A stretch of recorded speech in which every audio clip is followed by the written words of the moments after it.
welcome to our last episode of Off Market for the year. Now, each fortnight we've been summarising what we've been seeing in the market for the last fortnight, but today, our last episode of the year, we're going to look back at the whole year and we're going to look forward to 2020 and a brand new decade. Guys, welcome to our last episode. Thank you, Jess. Looking not very... last episode, for the year. For the year, not last episode, unless there's something you haven't told us, Shane. No. We've been replaced. Like Stevie Jacobs. Yeah, gone. Mate, gone. This is the world of television. Today you're here, tomorrow you're dead. We'll have Carl here next Yeah. If you guys... And Eddie. Eddie everywhere. Sorry. It's just when you Keep got that it going when you got that replaced. hat on, how can we take it seriously, mate? Sorry. all right, well... Theo, this is how we roll around here. Roscoe, Yes. we're rolling into it. I was going to ask you about your Christmas shopping, but you've carried on again. I haven't started. Tell me about your Under the Hammer, because is it quiet? Is it quiet out there? Yes. Do people auction before Christmas? Of course, people auction every day of the week. This is no. We were auctioning up until the weekend. This weekend coming? Last weekend. Okay. So pretty much wound up now. But and I did some stats last night, benchmark this year on last year, all but identical as far as results go. The only difference is we saw an increase of about 8% with property sold prior to auction. Okay. And that all came out in the last sort of 3 or 4 months. Mm-hmm. So that was really interesting. What does that indicate? It indicates obviously people there's a lot of active buyers and people are just really keen to secure the property because there's more and more pressure on that property with extra buyers. So they're prepared to pay a premium to remove that property from the market and not have any more pressure from other buyers. So there's been some fabulous results in that. In one in particular, there was one in Mandurah that was scheduled to go to auction on Sunday with Jonathan Clover and Damien Martin. You know, Damien, the captain of the Wildcats. That was a pretty incredible house. Yeah, incredible house in Mandurah. Mindarah's been a bit of a tough area the last little bit. That sold in excess of $2 million prior to auction. Good confidence. That's to me that's a spectacular bit of information. But all in all, the market was number-wise, almost, in fact, identical by one.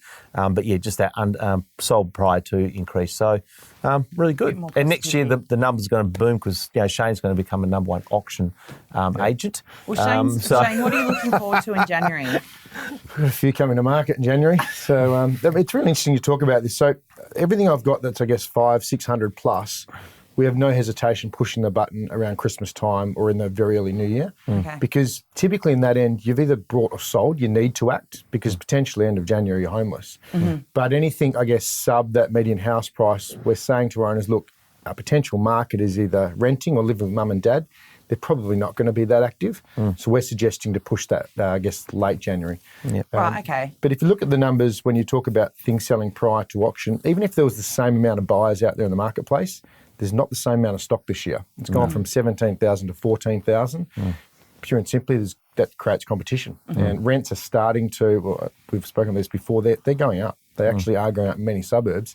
People are going, you know what, interest rates like this, we may as well act. So those three things, I think it's positive side. Yeah, I think it's like I think we've seen a shift. Like to me, there's two types of markets. People talk about boom, bust, and other things. To me, there's two markets: there's buyer versus buyer, or seller versus seller.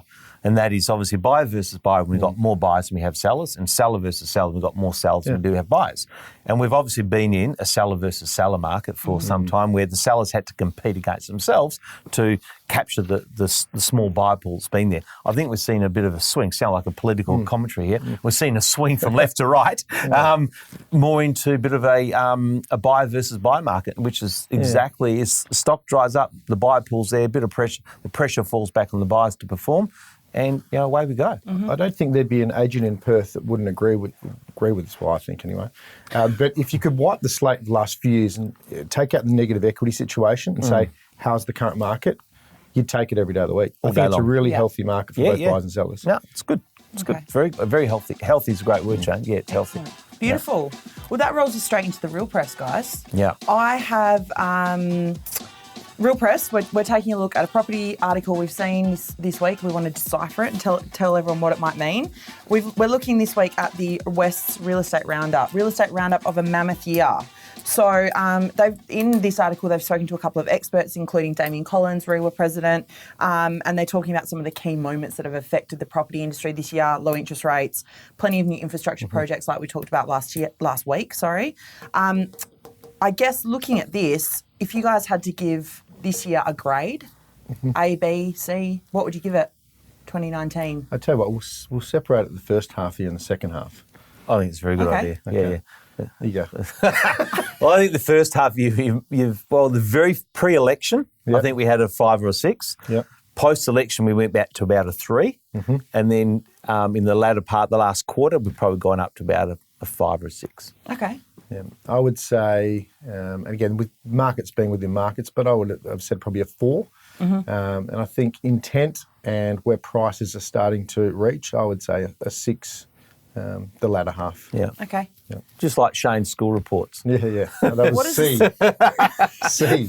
Shane wanted to go in A, B's and C, so what's a 6? A C? B plus? That's B? all I usually got a C, so yeah, I'd take a C, yeah. Okay. And what about next year? What are we marking? Well, I can split that again. Yeah. Well, I think before we grade that, I think we look at a few indicators, Jess, that are popping up that sort of, let's face it, the real estate market is a confidence-driven market at the end of the day. And confidence comes out from a whole heap of things. But one of the key indicators we look for is to say what's going on economically that sort of does stimulate and finally trickle through from the confidence factor. Yesterday in the Financial Review, there were some really, really good articles in there around what's going on. It's interesting, across the board in Australia, retail is up 0.6%, which is a great result. Black Friday, which was 2 weeks ago, crazy. Across Australia, Black Friday spend was up 45% on the same day last year. Really? That is phenomenal. Huge. Then you look at Australians expected to spend between 26th of December and the 16th of January, they're expected to spend $19 billion on sales and retail, which is up 2.8% on last year. You look at a couple of other things that now retail spend is very important because people start spending when they're confident, with employment and their income is secured. The other thing from a macro point of view, you look at iron ore, and iron ore is a really important indicator for us. Obviously, the prices, I think it peaked out about $109 US a tonne about 2 or 3 months ago, but that was driven when Brazil went offline because all the iron ore mines in Brazil got flooded, so it was Reliance came back here. But why that's important is it represents about $281 billion, which from a GDP point of view, now Australia has a GDP of about 1.8 trillion.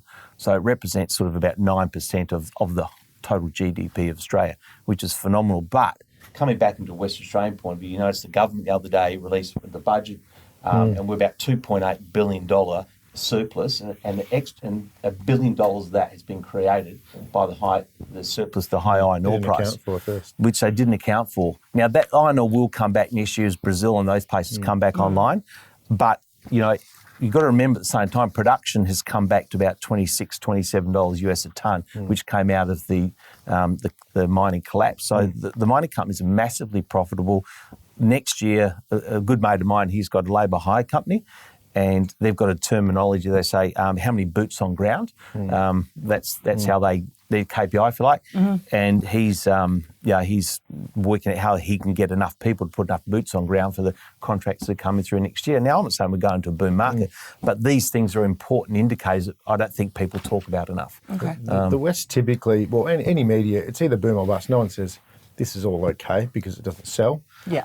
But what I do know is the amount of inquiry we're getting at the moment from people that are moving back to WA, and they're not quite ready yet, but buying a property with intent to move, I've definitely seen that spike. We had a bit of a spike with investors doing that. Yeah. I'd say earlier in the year, as actually probably about 12 months ago, as the Sydney market cooled and they were looking for good value. Their market kicked again, so it slowed down. But now actual owner-occupiers looking to relocate back, expats in essence. And I'll tell you, look at the city markets are really interesting indicator because the city market's been a bit of a bloodbath for a while. I was talking to Brad Triplett the other day, who works for Real Market in the city, and he does a lot of volume through there. And he was saying at the moment they just basically can't get enough stock. He's having his best December, he believes, ever. Really? And the 1-bedroom, 2-bedroom stock is just you couldn't give away a year ago. I saw he had a lot of the Key Start shared equity stuff. Yeah. Has he seen that being taken up? Yeah, it had a run a while ago. Now people are just saying, don't worry about the share, we just want to buy it. Yeah, okay, yeah. cool. So which is good. Yeah. So I want a grade from you guys for next year. Overall, what do you want, number or I want an A, B, C, or D. I'm going probably B. Okay. B. Good. B to B plus. So we're going from a C to a B. That's a good improvement. Yeah. Gets out of maths All and right. practice. Yeah. Yeah. Thanks, Is that gents. okay, Lana? Yeah, it's great. Yeah. Beautiful. Sound machine, so I had I know. Where's it? It's been a real silence. I know. I'm just waiting for the. Look out, David Kosh, I say. Yeah. All Kosh, he's right. gone. Is he? He's so yesterday. Oh, I only watch Netflix, so I don't know. Yeah. Right, so Hood Highlight. We're into our Hood Highlight. Now, we've been focusing a lot on Perth Metro lately, but this week we wanted to go somewhere festive. And I thought, is there anywhere more festive than Mandurah? The Mandurah Canals over Not at this Christmas. time of year. No, you come down the Mandurah Canals on a gondola with your hat on. I You're know. good. Yeah. that pirate shit. Yeah, the fire. I me hearties. I don't mind making a fool of myself. We've already done it this week on camera, so you're right. So today we're welcoming Theo Alexandrou from Harcourts Mandurah. Theo was actually our first ever agent request as well on Facebook. So we do listen. Come on down. Come on down, Theo. Yay! So Theo is one of the top selling agents in Mandurah. He's sold 57 properties this year. So who better to tell us all about the market down there? Theo. Thanks for having me. You're very welcome. Welcome on board. Now, before we started filming, we were talking about Mandurah as a holiday destination versus Mandurah as an extension of the metro area. Yeah, sure. And whether this time of year kind of brings a lot more people down. So Yeah, and it definitely does. We see the March quarter this year for 2019, we saw an increase in tourism, so day trippers to Mandurah, a spike on the year before of 54% increase on day trippers to Mandurah, which is a lot. 20% increase on international tourism in that quarter also. So I think Mandurah's really come up on the map for people. It's not just somewhere, sleepy town hidden away anymore. Over the past few years, people have really, I think, seen the infrastructure that's gone into the area, the redevelopment of the foreshore there, and the waterways. Yeah. People, a lot more tourism. what else is so Mandurah Forum? Yep. The sports centre, the rec centre is another Correct. big one. Yep. And then also the actual main foreshore redevelopment. So I don't know if you've when the last time was you guys got down there, but it looks fantastic. The bridge. The bridge is fantastic. Yeah. It's just kind of integrated. It's just really pulled the whole city together almost. So they've extended, they put a lot more width onto the foreshore, the grass area. So really kind of around family, driving people to that city centre, which I think helps as well. Have you seen a shift in the type of people inquiring on property, Theo? Yes, yeah. We're seeing a lot of people, I think now they're seeing that the market is definitely, as we know, the past few years, it has come back slightly. So I think a lot of people are using this time now to get into the market in the way of first home buyers. They're seeing that there's good value, interest rates. Obviously, what's going to be coming up next year, first home buyers driving those into the market, hopefully. And then also a lot of people using this time to upgrade. I think they notice that the $1 million homes, anything really 500 plus, up to $1 million is now very affordable, probably more affordable than ever. Even the canals, the value you can get down there is just incredible. It truly is exceptional to have that lifestyle. And that's what I feel when people buy in Mandurah, they're buying a lifestyle. They're not just buying a home. So you can get anywhere, really, we're surrounded by waterways. So you can get onto the beachfront, the canal, near the estuary, anywhere around there. Plenty of parks. The town itself, as I said, the CBD has just come alive. So many more restaurants opening, places to be and be around. So We were talking last week with Sean about the new shopping centres with Karrinyup. They're no longer just shops; they're actually entertainment hubs. Yeah, So having something like that down there, I think for young families is fantastic. Well, the renovation of the Mandurah Forum there is huge. If you look at any large shopping centre around Perth, the real estate around there is expensive. It turns over. So Sephora. What's that? How do you know that? It was on the news. Big Sephora. I know that. So There you go. What, So- tell me about the properties that are around the canals now. Is there a lot of, Shane talks a bit about negative equity and having people who can't kind of move on because of that. Is there a lot of that in those canals? Those properties, are they coming onto the market or are people holding them and waiting? No, there is. We've seen a lot, I think, within, not so much the negative equity, I don't find in that price bracket. Yeah. I'm noticing that more so people may be caught out in that position who bought maybe, let's say 5-6 years ago. The banks were giving out loans, interest only for up to 5 years. That's now come around. Yeah. People are thinking, hang on, you need to now pay principal and interest. Oh, hang on a minute. Yeah. Maybe we'll move. And Yeah. they realise they're not in a position to do that. Yeah. So that's where I guess our role as agents, maybe guiding people more so, more than ever, around instead of just, let's get on the market, do this and see how we go. More of a plan of attack is, I think, much more or needed now more than ever. Yeah. So one question with the canals down there, any coastal area, it's really important the orientation of properties. yeah. I guess south, north facing, how important is it down there? Yeah, I always break it down when talking. So buyers will ask me that question quite often. And I'll always break it down. If you look at land value, so if we had a north-facing block, it's always going to fetch a premium as opposed to a south-west facing. So really, if you can get north, northeast, you're probably going to get a bit more of a premium. Yeah. However, there are some beautiful south-facing outlooks. All of the beach, beachfront properties, most are west-facing, northwest. Yeah.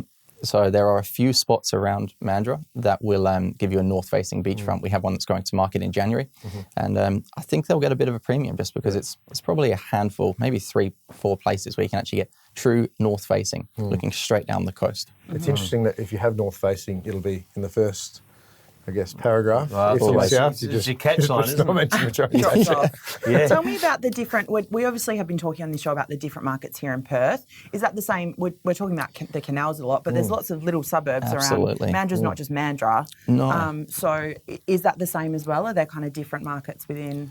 There is. So there's really maybe around 16 suburbs which actually make up the whole Mandurah area. So each one of those, again, I see as different lifestyles. So we have acreage properties. You can buy 5 acres, the canals. And so again, that's a different market. A lot of units, townhouses, villas all around that kind of central Mandurah CBD. So there's a wide array of different lifestyles to choose from, and each one of them have a different. So at the moment, you'll probably notice, as I say, that higher end turning over quite well. Quite fortunate to deal in that kind of price bracket. We then have lower end properties. Maybe you can buy villas for 150 up to kind of 250, 300.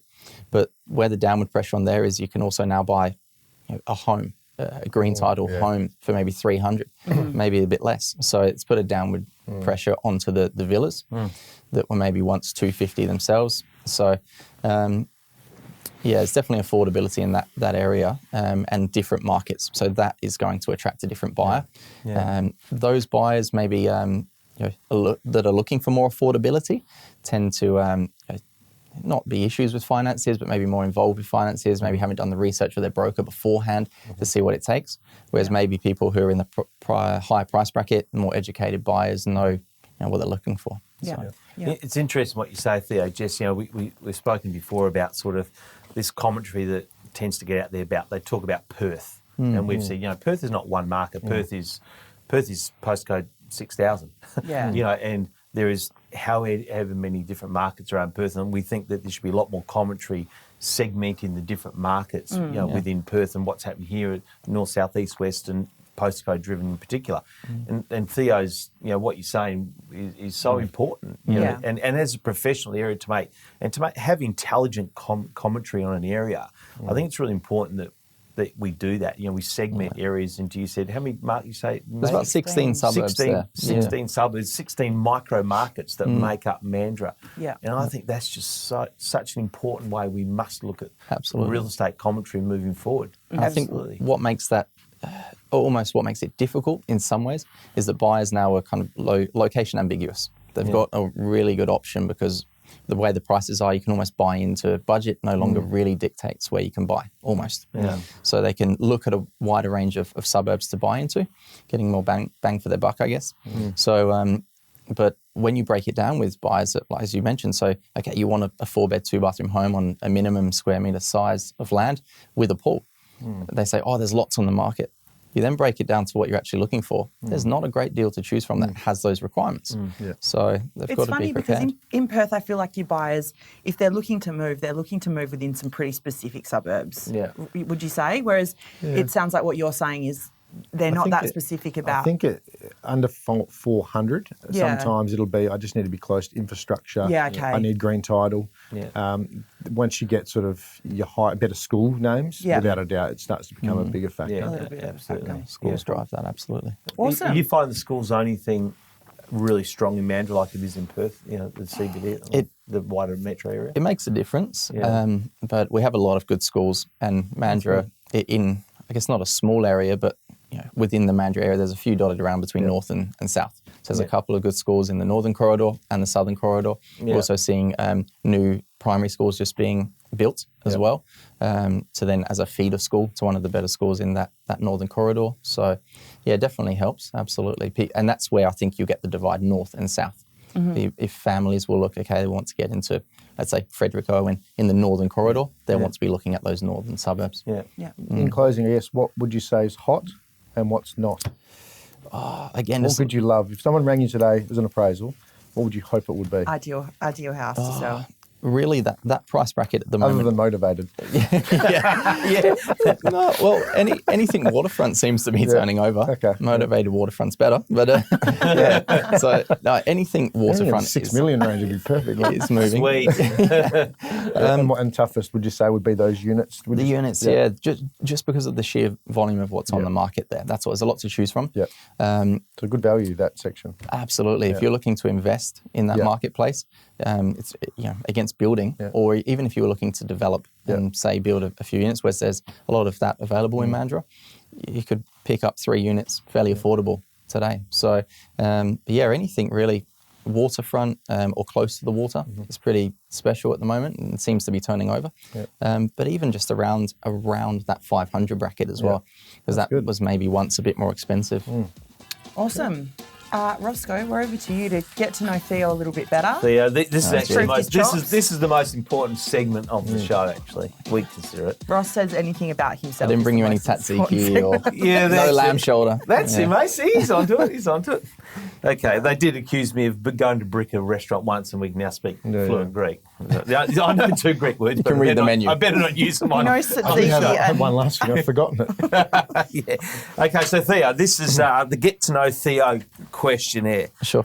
Okay, so we all know that sometimes our greatest learnings in life come from our biggest mistakes or out of adversity. So we like to call them stuff ups. Yep. What do you think your biggest stuff up has been that you've learnt from? Stuff up. There's probably one that comes to mind when I first started. So in my first kind of 12 months within the industry, I was out with some buyers, just showing houses as you do. Maybe went through 4 or 5 properties, gave them a file with brochures in. They weren't ready to make a decision on the spot. They wanted to go for a drive home first, have a bit of a chat. No worries at all.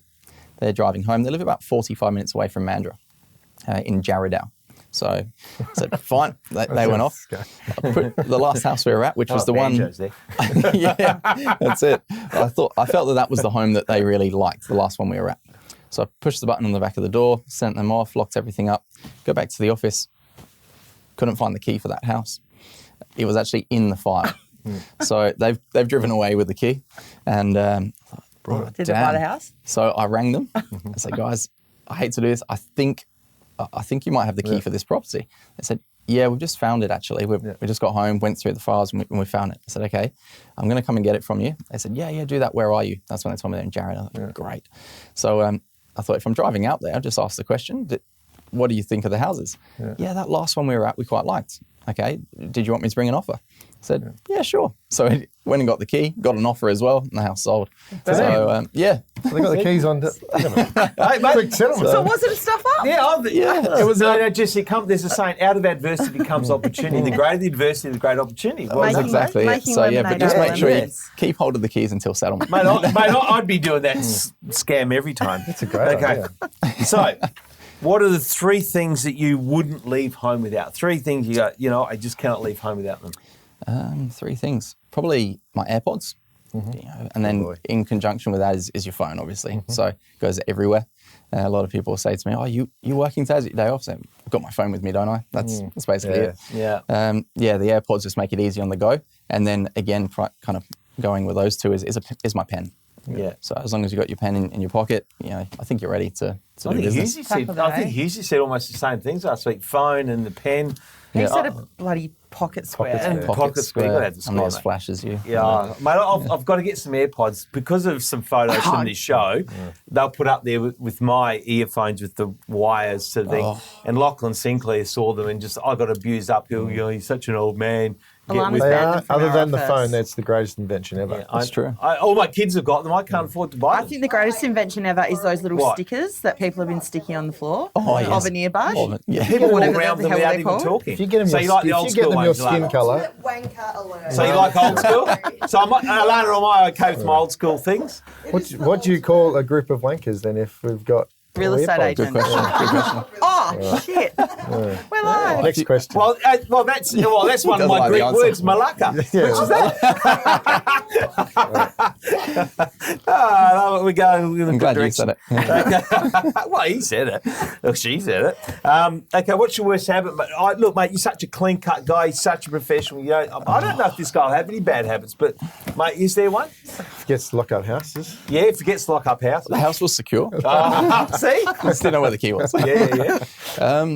Habits. No, See? I knew it. the one thing that I think when I'm on the go, 110 miles per hour as we do, I might give Emma a call. So I was going to say, Emma, we should ask Emma. yeah. So Emma, I can't call her my assistant. She's also my partner. I get in trouble. Mate, that's a very fine line. But you're we work treading down. together. You're her assistant. just for the record. Yeah, they're pretty much, yeah. She's the boss. So if I'm going 100 miles per hour, I might give Emma a call. We'll be chatting in the office as I duck past and say, can you please send that thing to that lady, from that house? And she just looks at me and says, what are you talking about? Yeah. I'm just, in my head, I know. Yeah, can you send the who's what's it to what's Exactly. her name? That's Emma, is that probably, really- They His don't. worst He said, habit? why didn't you do it? yeah, you must have known. So annoying. Annoying now. Probably asked. We should have asked. Well, actually, why don't we ask the question Yeah. to her? Yeah, Emma, what is Theo's worst habit? No. That is it. Okay. Thanks a lot. Thanks a lot. Yeah. We, Who invited we her? have on film the embryonic stages of a domestic. We long drive back Merry to Christmas, Mandurah. guys. Yeah. We'll call you an Uber, mate. You'll need it. Yeah. Okay. Mate, when you're not at work, where are we most likely to find you? What would you be doing outside of the day-to-day real estate? Usually, any chance I get, whether it's just after hours and you finish up for the day, especially nowadays in the summer months, it's beautiful. Just grab the dog, get to the beach. So it just clears the mind a little bit, whether that's, if you do get the odd day off or just like say in the morning even, once you go into the gym, then go and walk the dog, just sets you up for the day. You I don't think. walk the That dog man's with your a phone, do you? lifestyle. So, Yes. yeah. Do you not? Yeah. Mate, no. And the AirPods. It's I'm walking. I have to disconnect from I'm my walking phone. into poles, walking the dog. Shane's recording his stories for the day. Yeah. Oh, dear. I wish I could be like you, Ross. I have to teach In every you guys. facet of the word, I wish I could be like I have to teach you a few things, he mate. remembers the time when there's no phones though, Yeah, so yeah. he's thinking it's easy. Yeah, thanks, mate. Now he's having a dig at me. Right, you're gone, mate. Okay, we've all got sayings like, I'm not allowed to use green shoots anymore because I've been banned from Green saying shoots. green shoots, okay? So what's an overused saying that you hear that just grates you? You should probably ask Emma this again. I only say this really to wind her up because I know it does, but she might say something to me and I'll just ask her, what's that got to do with the price of eggs? And she hates it every time. So, but that's about it, really. I don't have any that's go-to fair. That's sayings. cool, mate. And being of a Greek heritage, mate, this question, it's Jess tried to get Shane and I to drop this question, but we I believe forgot which should one it actually be was the that he first. would. this should be the first and most important question. Being Okay. English, Greek, all that, mate. What is your favourite meal, best restaurant, favourite meal in Perth, Mandurah? Tell us about Other something than in what your Mandurah. wife cooks. Yeah, of She's course. right there. Yeah, offend anyone. So in Mandurah, usual hangout would usually be the Pen. Don't know if you guys have been there, the just Pen. on the waterfront there. It's beautiful. It got revamped maybe 2-3 years ago. Yeah. It's just an incredible spot. It's always busy. You always get a good feed. And they've got obviously the bar, bistro area, then the bistro restaurant area as well, which is great. Always good food. Always refreshing the menu. So What's the go-to meal? I like the beef cheek. It's pretty good. Padam, Yeah. Cheese is good. Otherwise, the pizza in the bar is always good. So, Beautiful. always. But in general, I'm probably going to head away from Perth. In Dunsborough, I don't know if you've been to Yarrie. Yarrie. Absolutely, just rock star. the best. Mate, I was trying to very think good. if the CBD where is there, but I'm Mate, see, thinking they've got a New Year thing on at Yarrie. I saw. I think $260 a head. I got the email. Degustation, mate, rock and roll. Sounds baby. good to me. Good bunch of people down there Yeah. too. Yeah. I heard that Sounds like a good Alana's vibe. going to book That's out right, half the yeah. restaurant for Shane and I, and That was any the guests that have Christmas been on the, party, yeah. on Ross the can't show. go the one invite. episode without asking us to give him something. Sponsorship. Mate, the only free cheese is in the trap. All right. Good work, mate. Good work. Thanks, Theo. Well done, mate. All right, thank you. On you, Jess. All right. Our final episode, Play of the Week. Shane, Well, we've got a few. Shane's we've got got a them couple this week. Shane, do you want to kick us Been a off? very interesting week in real estate. This week, so one of the local parks in the city of Gosnells was basically being revamped, and they had an input from the locals, just give them some, indications of what's going to happen. So what I did, being any good agent, spoke to the people who don't live in the area but own property there, because it will change values. Parks can change values.